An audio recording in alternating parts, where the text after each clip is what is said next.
Hello students, कैसे हैं आप सभी। तो हमने लास्ट लेक्चर में किया था रिफ्रैक्शन ऑफ लाइट और जो उसके लॉज थे उनके बारे में।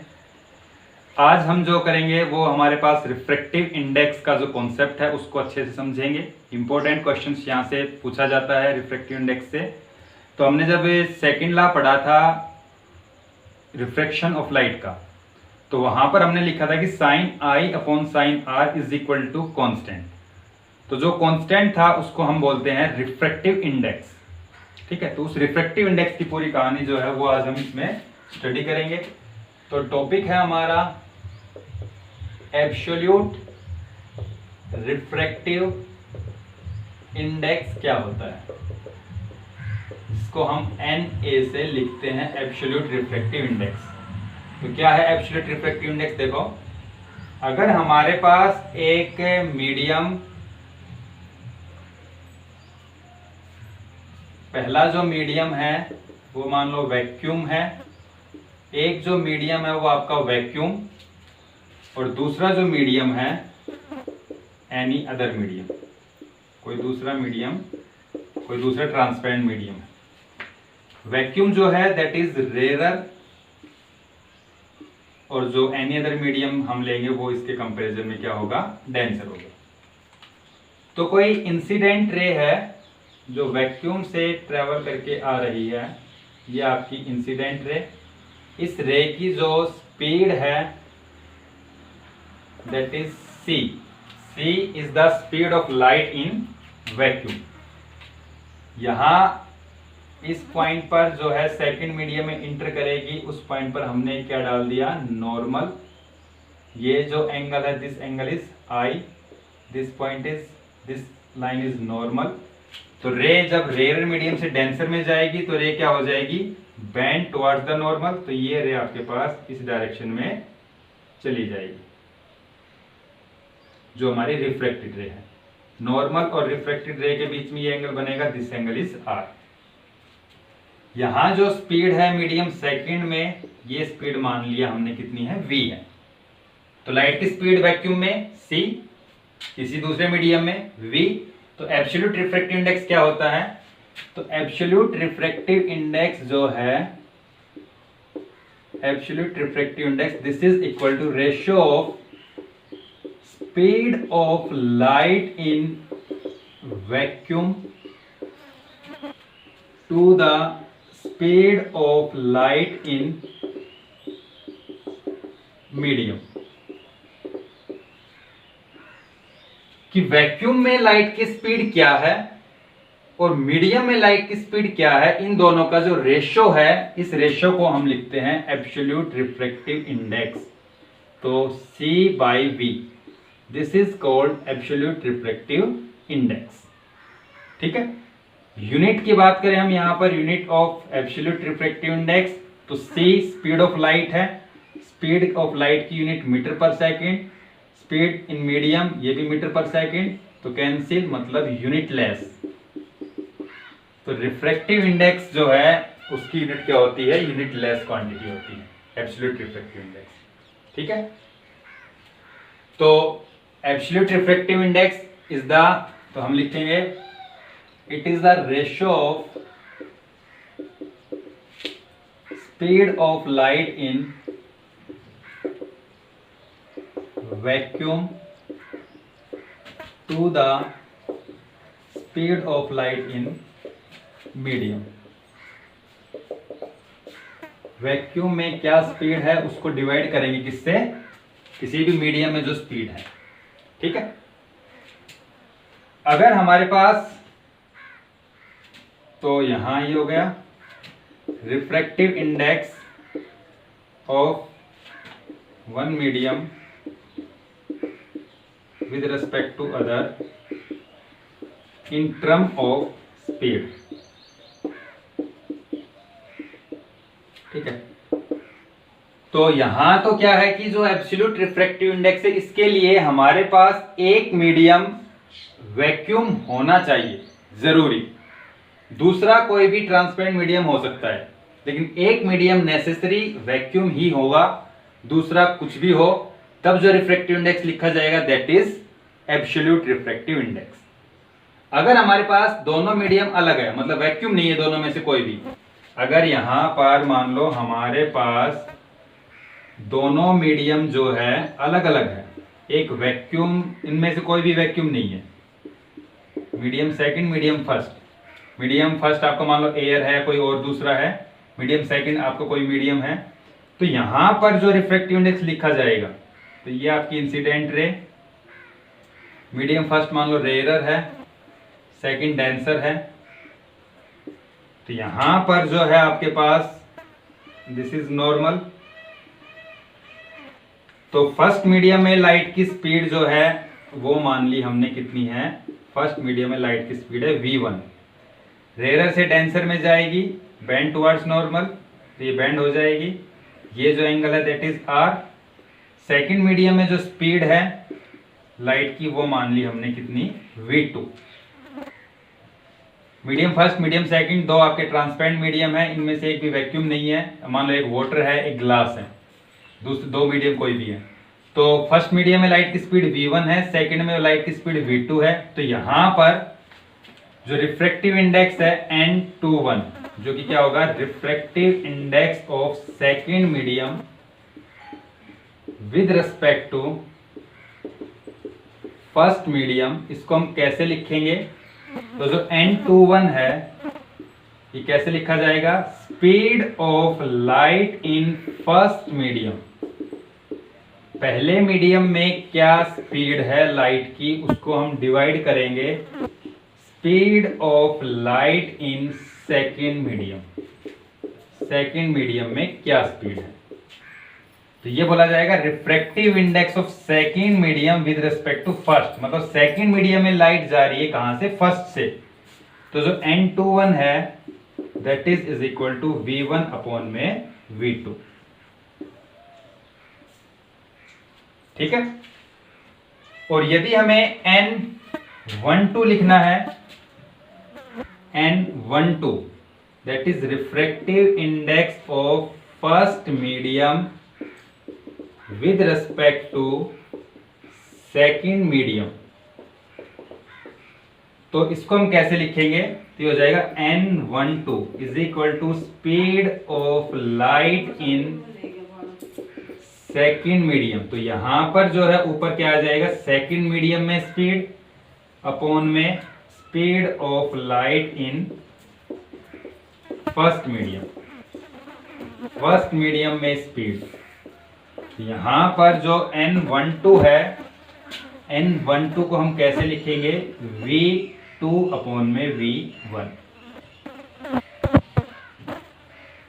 तो n21 that is v1 upon v2, n12 v2 upon v1, n21 को क्या बोलेंगे, रिफ्रैक्टिव इंडेक्स सेकंड का फर्स्ट के रिस्पेक्ट में, मतलब सेकंड में लाइट जा रही है फर्स्ट मीडियम से, और अगर फर्स्ट मीडियम में लाइट जाएगी सेकंड से तब रिफ्रैक्टिव इंडेक्स क्या बोला जाएगा, refractive index of first medium with respect to second. जैसे मान लो यहां पर हमारे पास इसी क्वेश्चन में, इसी डायग्राम में सपोज करो हमने यहाँ पर ये ग्लास लिया हुआ है, ये कोई दूसरा मीडियम है, तो ये डेंसर है इसके कंपैरिजन में, तो यहाँ आपके पास जब ये लाइट इससे बाहर निकलेगी, तो यहाँ ये हमने इस पे परपेंडिकुलर डाल दिया, तो जब ये लाइट इससे बाहर निकलेगी तो ये लाइट क्या करेगी, नॉर्मल से दूर हटेगी, ठीक है। तो इस पॉइंट के लिए क्या लिखा जाएगा, अब लाइट दूसरे मीडियम से पहले मीडियम में जा रही है, इधर आपका मीडियम कौन सा है, फर्स्ट है, तो यहाँ जो है रिफ्रैक्टिव इंडेक्स क्या लिखा जाएगा, n12, और इस पॉइंट के लिए जो रिफ्रैक्टिव इंडेक्स लिखा जाएगा दैट इज n21। यहाँ सेकंड मीडियम में लाइट इंटर कर रही है पहले से, और यहाँ पर फर्स्ट में इंटर कर रही है सेकंड से, तो n12 लिखा जाएगा जब लाइट फर्स्ट मीडियम में इंटर करेगी सेकंड से, और n21 कब लिखा जाएगा, जब सेकंड मीडियम में इंटर करेगी फर्स्ट मीडियम से। तो ये जो है रिफ्रैक्टिव इंडेक्स, किसी भी मीडियम आपके पास कोई भी जो मीडियम है उस मीडियम का रिफ्रैक्टिव इंडेक्स दूसरे मीडियम के रेस्पेक्ट में, ठीक है। तो ये आपके पास रिफ्रैक्टिव इंडेक्स है।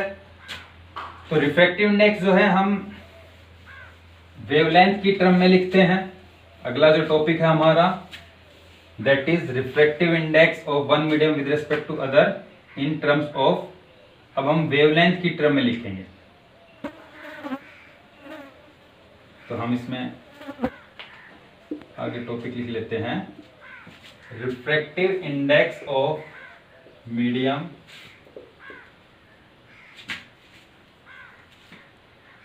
Refractive index in terms of wavelength.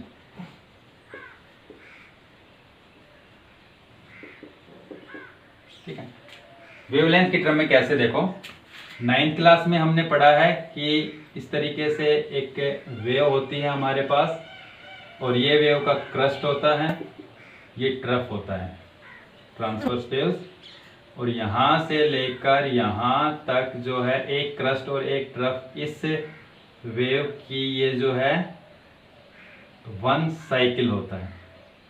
और किन्हीं दो क्रस्ट, कंसेक्यूटिव जो क्रस्ट होते हैं, उनके बीच की जो डिस्टेंस है उसको हम लिखते हैं वेवलेंथ से, लैम्डा वेवलेंथ। ठीक है, लैम्डा से। और ये जो है नंबर ऑफ साइकिल्स, एक सेकंड में जितने पूरे होते हैं उसको हम लिखते हैं फ्रीक्वेंसी, नंबर ऑफ साइकिल, इसको हम न्यू से रिप्रेजेंट करते हैं। तो एक रिलेशन हमने पढ़ी है, स्पीड वेवलेंथ लैम्डा और फ्रीक्वेंसी न्यू, इन तीनों के बीच में हमने एक रिलेशन पढ़ी है, क्या, कि जो स्पीड होती है that is equal to frequency into में वेवलेंथ। वेव की जो स्पीड होगी that is equal to frequency of wave into में वेवलेंथ, मतलब v जो है that is represent by nu into में लैम्डा। ये रिलेशन हमने 9th क्लास में पढ़ के आए हैं हम, वेव के जब हमने साउंड चैप्टर किया था उसके अंदर। तो यहां पर जो है हमारे पास अब रिफ्रैक्टिव इंडेक्स हमें लिखना है, तो डायग्राम आपका यही रहेगा इसमें। तो डायग्राम हम यही बनाएंगे इसके अंदर।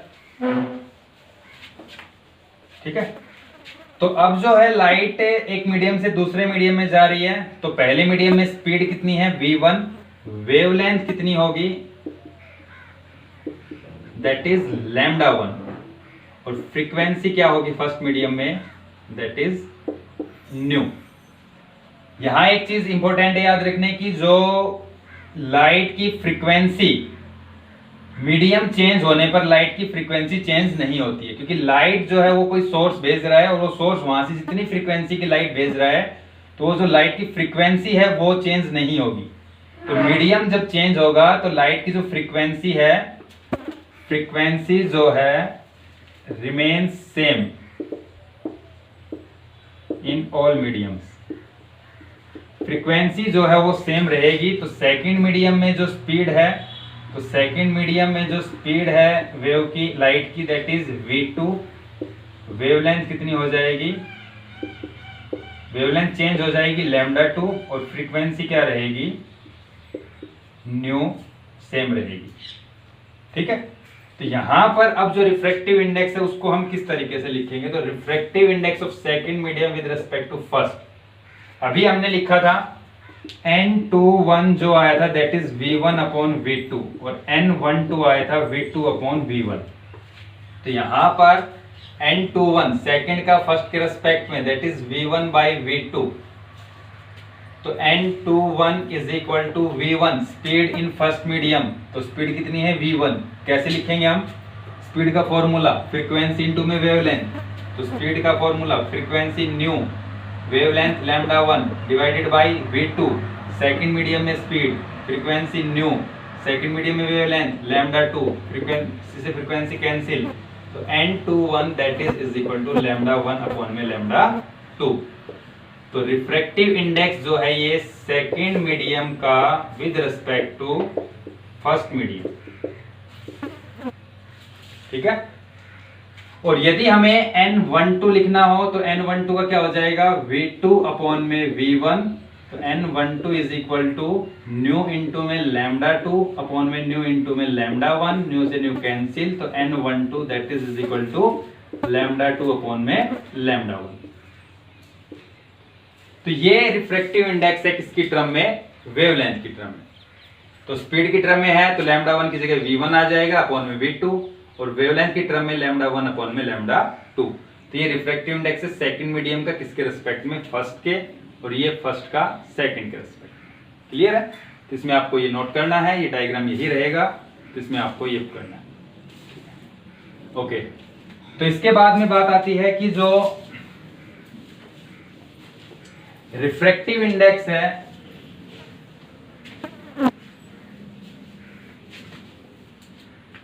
तो एक इंपॉर्टेंट नोट है कि जो रिफ्रैक्टिव इंडेक्स है टेल्स द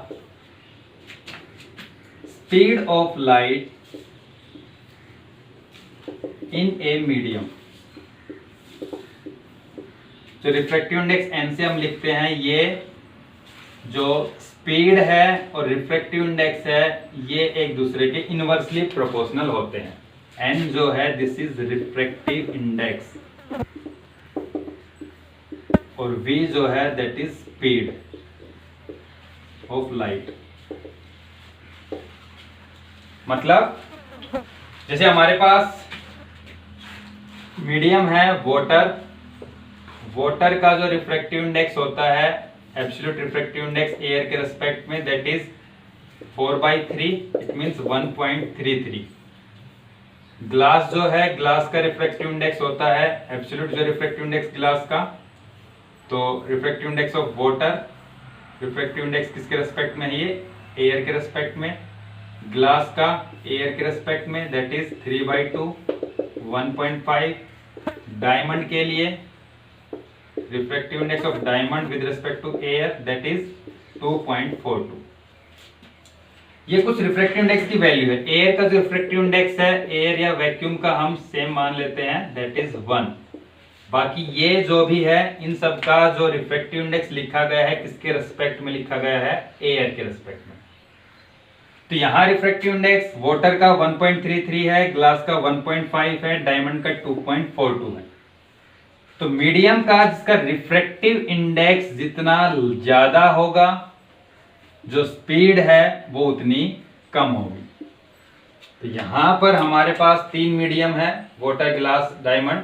तो डायमंड का रिफ्रैक्टिव इंडेक्स सबसे ज्यादा है, तो इसका मतलब डायमंड में स्पीड जो होगी सबसे कम होगी। और रिफ्रैक्टिव इंडेक्स यदि स्मॉल होगा तो स्पीड उतनी ही फास्ट होगी या स्पीड लार्ज होगी। ठीक है, तो स्पीड को हम लार्ज और फास्ट और स्मॉल से उससे लिखते हैं। तो यदि रिफ्रैक्टिव इंडेक्स लार्ज होगा स्पीड क्या रहेगी, स्लो। और अगर रिफ्रैक्टिव इंडेक्स स्मॉल है तो स्पीड क्या होगी, फास्ट। तो अगर हम इन तीनों मीडियम की बात करें, वाटर, ग्लास, डायमंड, सबसे तेज जो है किसमें चलेगी, वाटर में, उससे कम चलेगी ग्लास में, और उससे कम चलेगी डायमंड में। Speed in water, speed in glass, speed in diamond. Light की जो स्पीड है तीनों मीडियम में कैसे होगी, वाटर का रिफ्रैक्टिव इंडेक्स कम है तो स्पीड तेज होगी, ग्लास का थोड़ा ज्यादा है स्पीड थोड़ी सी ग्लास वाटर के कंपैरिजन में कम, डायमंड का स्पीड और भी ज्यादा कम हो जाएगी। ठीक है, तो ये आपके पास रिफ्रैक्टिव इंडेक्स जो है वो आपको लाइट की स्पीड बताता है उस मीडियम में फास्ट होगी या स्लो। तो अगर 2 मीडियम दे रखे हैं, दोनों का रिफ्रैक्टिव इंडेक्स आपको मालूम है, तो पूछा जाए कि कौन से मीडियम में लाइट फास्ट चलेगी, कौन से में स्लो। तो जिसका रिफ्रैक्टिव इंडेक्स ज्यादा होगा स्पीड कम होगी, रिफ्रैक्टिव इंडेक्स कम होगा स्पीड ज्यादा होगी। क्लियर है, ये आपके पास रिफ्रैक्टिव इंडेक्स का कॉन्सेप्ट है। तो ये आपको करना है, नेक्स्ट वीडियो में हम इसके न्यूमेरिकल्स करेंगे। तो आप तब तक के लिए आप इसको थ्योरी जो है इसको पढ़िएगा, कोई डाउट वगैरह है तो आप उसको कंसल्ट कर सकते हैं। ठीक है, तो इसमें ये नोट कर लेना आप